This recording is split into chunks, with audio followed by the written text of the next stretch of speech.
pour laquelle nous devons la reconnaissance parce qu'il est le Créateur. Et l'apôtre Paul répète ses propos en Actes 14, verset 15. Actes 14, verset 15. Actes chapitre 14, verset 15. Actes 14, verset 15. Oui. Et donc, l'apôtre Paul en face des païens, il répète ses propos, Actes 14, 15. En s'écriant, Oui. ô homme, Oui. pourquoi agissez-vous de la sorte? Oui. Nous aussi, nous sommes des hommes de la même nature que vous. Oui. Et vous apportons une bonne nouvelle. Nous vous exhortons à renoncer à ces choses vaines, pour vous tourner vers le Dieu vivant, Qui a fait le ciel, la terre et mer, tout ce qui trouve, et c'est tout tout. ce qui s'y trouve. Amen. Alors ce texte, l'apôtre Paul en face des païens à Lystre démontre en face des païens que celui qui présente qu'il est vivant et ils doivent la reconnaissance parce qu'il est le Créateur. C'est lui qui a fait le ciel, la terre, la mer et tout ce qui s'y trouve. Et l'apôtre Paul répète dans ses propos en Actes 17, 24, on va pas lire. Et en Psaume 148, verset 1 à 5, là encore la Bible nous invite à le voir en tant que le Créateur. Et il s'adresse à toutes choses, notamment les anges. Les anges doivent également l'adorer, l'élever. Donc Dieu est le créateur de toutes choses. Et Colossiens chapitre 1, 16 le répète. En lui tout a été créé, toutes choses, les visibles comme invisibles. Et les anges sont invisibles. Et personne ne doit adorer un ange. Et souvent nous sommes, on a des noms, Saint Michel, Saint non. Personne ne doit honorer un ange. Les anges sont serviteurs avec nous. Alléluia. Et la personne qui doit être honorée, c'est le Créateur l'Éternel. Amen.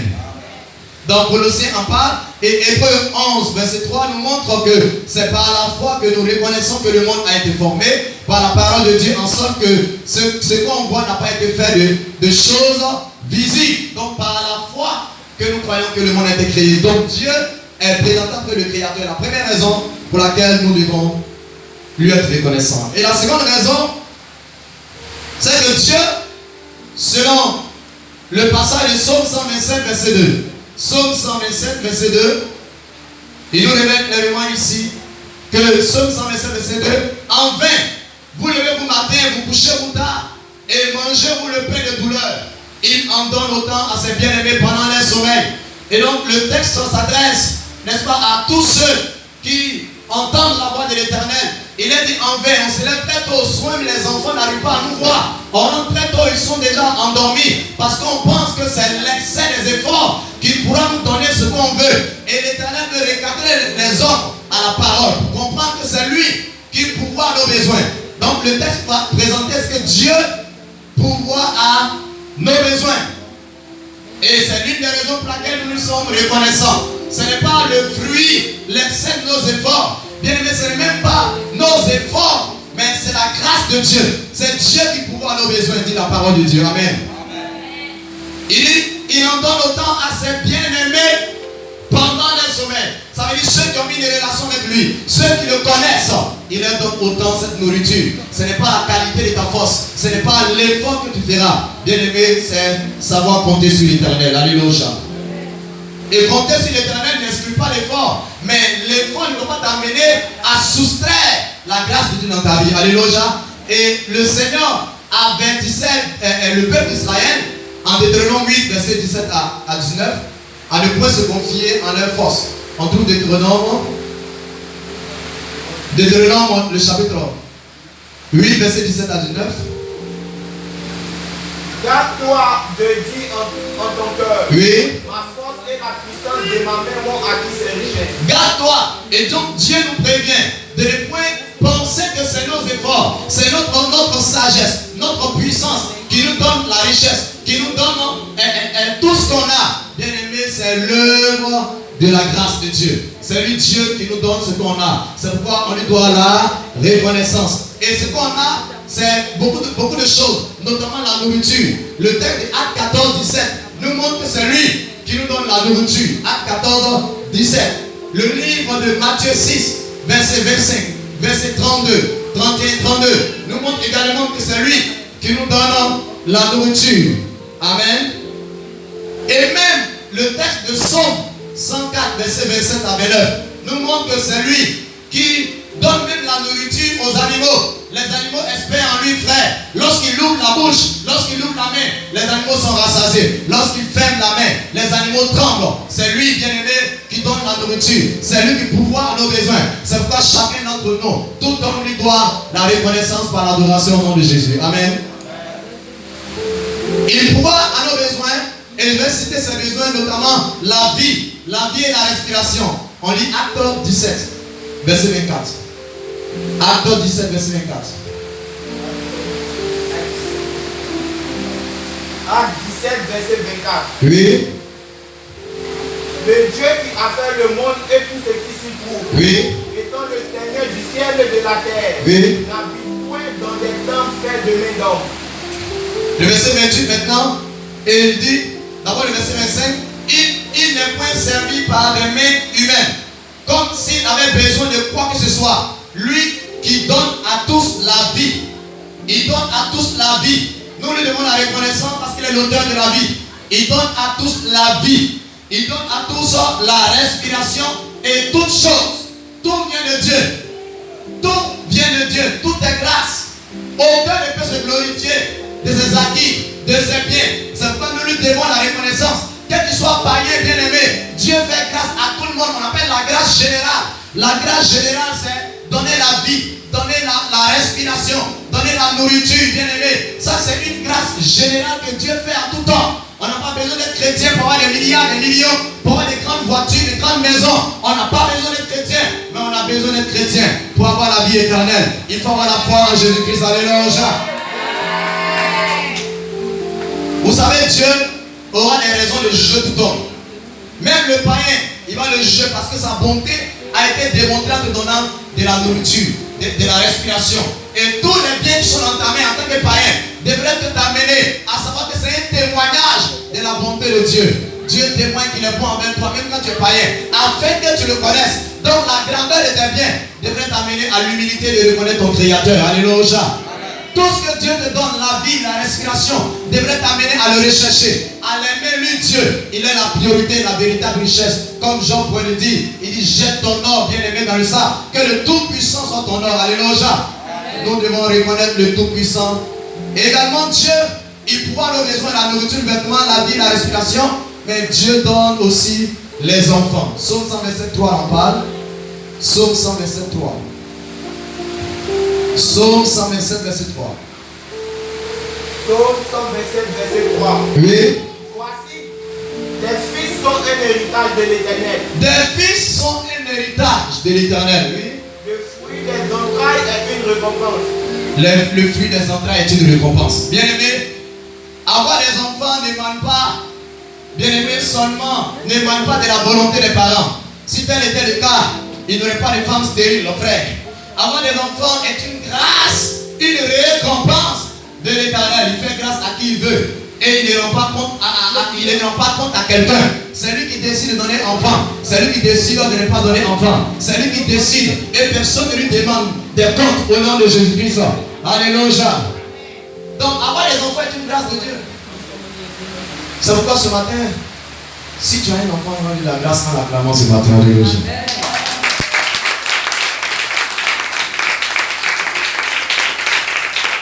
Maintenant, si même tu n'as pas d'enfant, acclamons pour ceux qui n'ont pas d'enfant parce que c'est la volonté de Dieu. Tout ce que Dieu fait, on lui doit l'adoration et la reconnaissance. Il fait ce qui est bon pour nous. Alléluia. On doit lui rendre gloire. Amen. Également, Dieu, il pourvoit nos besoins, la nourriture, la vie, la respiration, les enfants. Dieu également, il fait des choses extraordinaires en Psaume 108, verset 4. Psaume 108, verset 4. Il dit, Psaume 108, verset 4. Psaume 108, verset 4. Car ta bonté s'élève au-dessus des cieux et ta fidélité jusqu'aux nues. Alléluia. Sa bonté s'élève au-dessus des cieux et sa fidélité. Amen. Et je vais lire un autre texte pour faire percevoir. Ah, Jésus est fidèle. C'est Psaume 103, verset 4. Il est plus précis. Psaume 103, 4. Il dit, c'est lui qui délivre. C'est lui qui délivre ta vie de la force, qui te couronne de bonté et de miséricorde. Il délivre ta vie de la force. Psaume 104. Il délivre ta vie de la force. Frère, ici ça demande que Dieu est celui qui nous protège. Lorsque tu es là dans ta voiture et que tu es en train de conduire, bien aimé, tu ne peux pas savoir combien de fois Dieu te protège contre les plans de l'ennemi qui veulent précipiter ta mort. Dieu est celui qui nous protège chaque jour. Partout où nous sommes, sa protection est avec nous. Le jour où il retient un peu sa main sur toi, tu verras la présence des démons en train d'agir. Ce n'est pas la qualité de tes biens, ce n'est pas la quantité de tes biens qui fait ta protection, frère. C'est la grâce de l'Éternel qui est avec toi. Alléluia. C'est pourquoi chacun d'entre nous doit acclamer fortement Dieu pour sa protection qui nous accorde.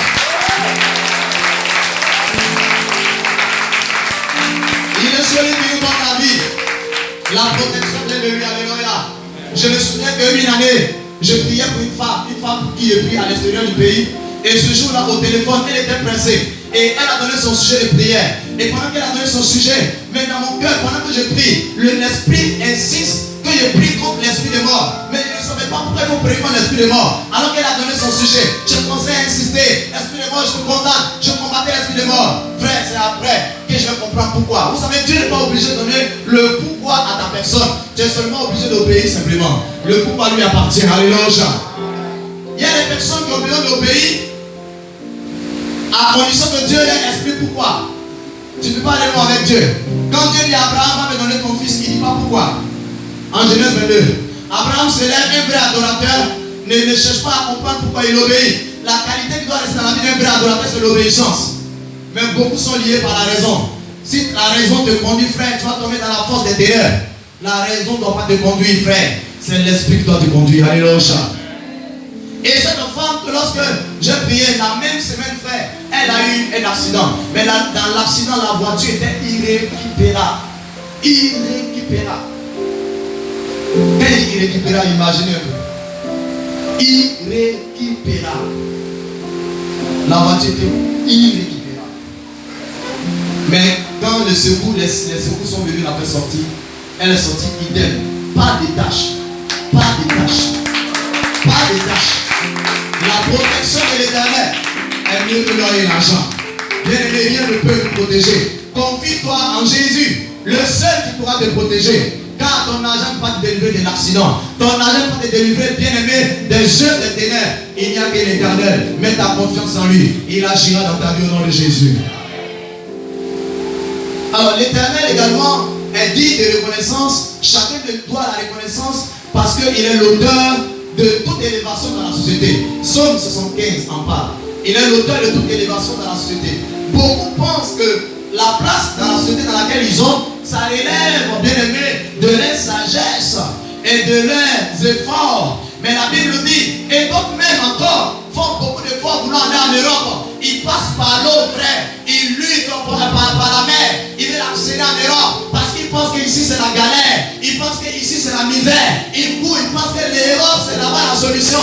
Frère, laisse-moi te dire, d'autres sont là en Europe pour qui moi-même je prie. Mais là-bas les portes sont fermées. C'est par les pieds de Dieu qui est en train d'ouvrir les portes dans leur vie. Ce n'est pas l'endroit donné, dit la Bible. La Bible dit en Psaume 75, verset 7.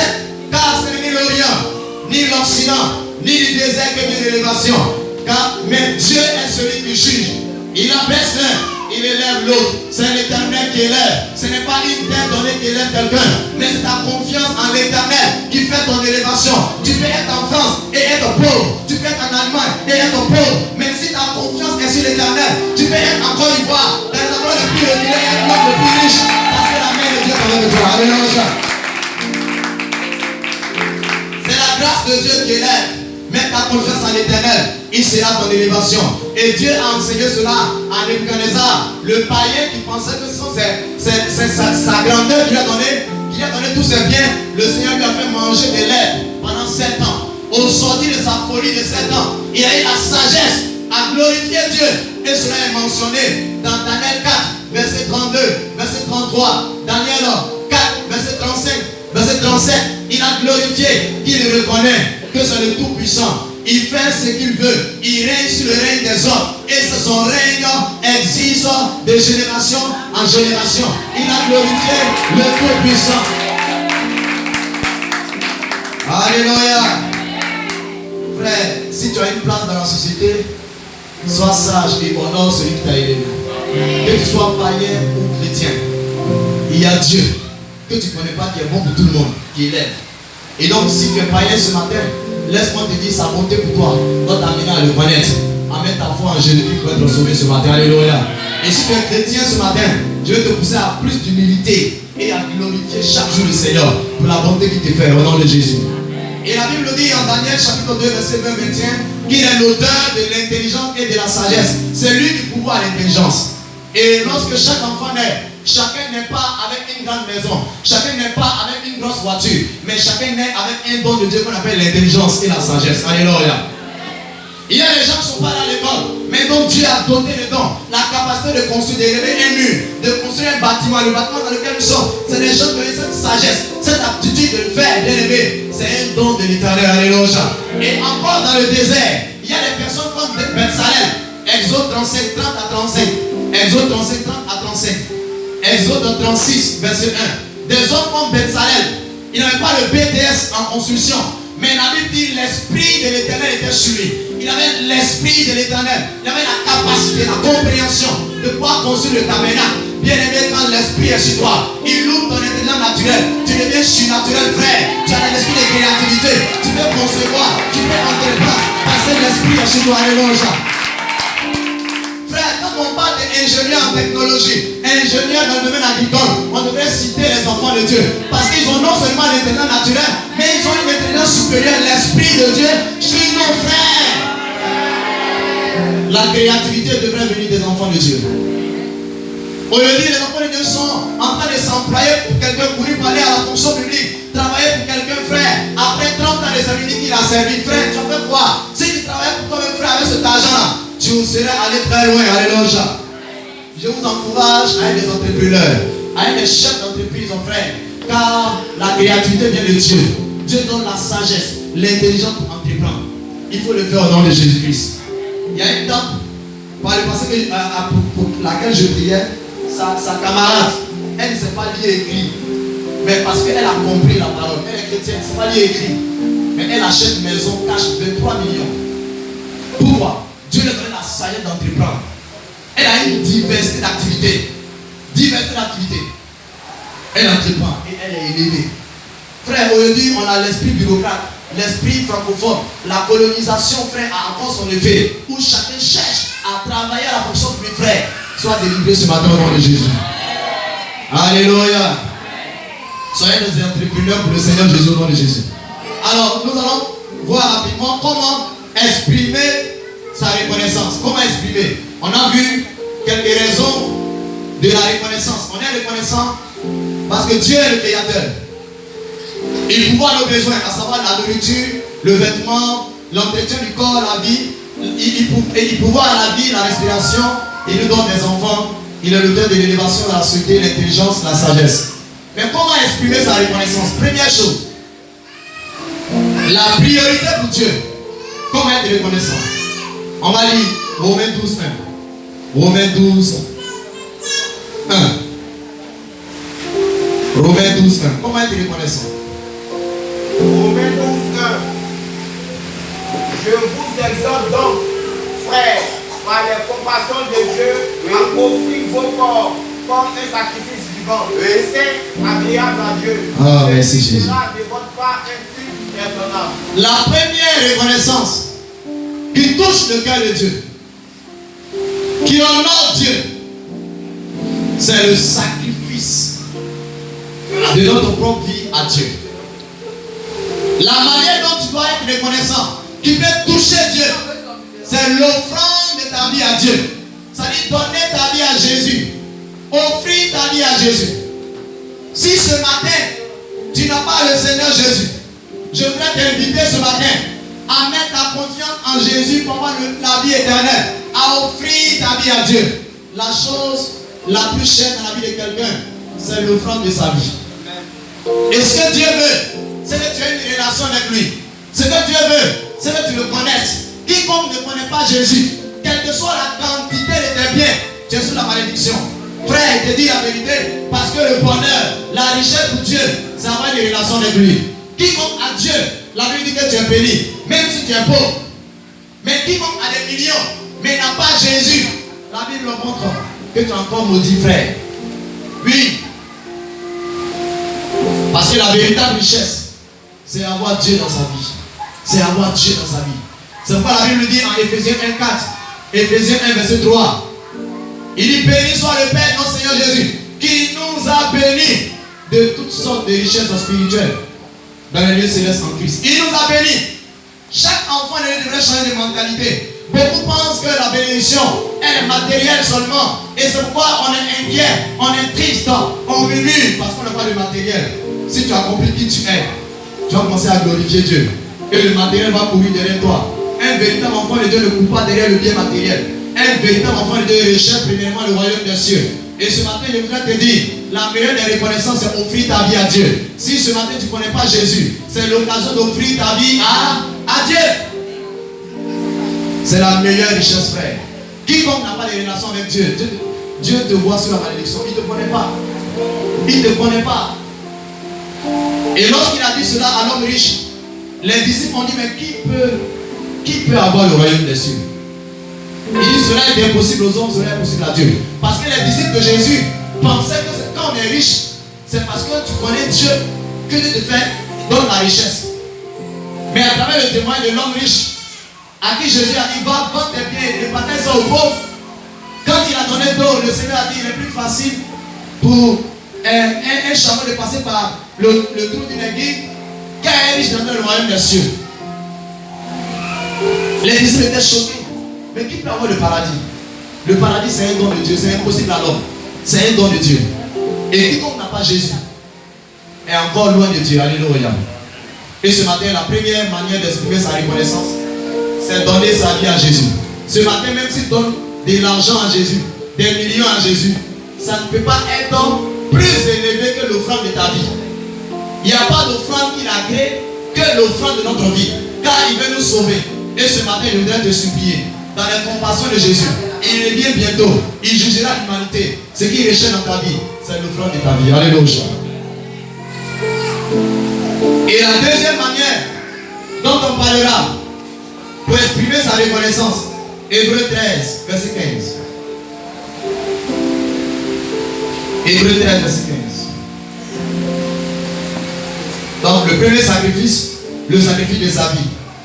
Hébreux 13, verset 15. Par lui, offrant sans cesse à Dieu un sacrifice de louange, c'est-à-dire le fruit de lèvres qui confesse son nom. Frère, une autre deuxième manière d'offrir la reconnaissance à Dieu, c'est le sacrifice de louange. Savoir louer Dieu, savoir danser à la gloire de Dieu, savoir par ses lèvres toucher Dieu. Beaucoup, lorsqu'ils viennent à la présence de Dieu, ils ne savent pas louer Dieu. Ils ne savent pas exprimer les paroles qui touchent le cœur de Dieu. Anne savait comment louer Dieu. Et elle a loué Dieu avec le cœur. Elle exprime des paroles qui ont touché le cœur de Dieu. Frère, Dieu veut des paroles de reconnaissance. Et cela touche le cœur de Dieu. Mais dans nos prières, il y a beaucoup de prières, Seigneur, depuis là.